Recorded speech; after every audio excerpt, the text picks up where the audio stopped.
Hello and welcome to our channel Recipes by Blu Mark. Today, in our Snack with Snack Mix series, we are making uttapam. Empty the sachet of Blu Mark Snack Mix in a bowl. Add finely chopped onion, tomato,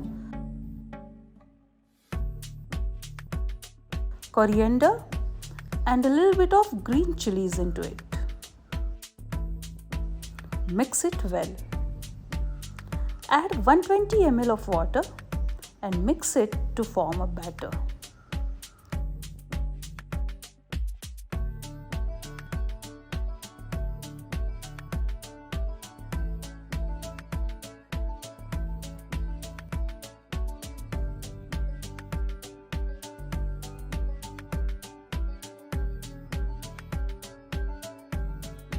Put the non-stick pan on fire. Grease it with a little bit of oil. Spread the batter on the pan.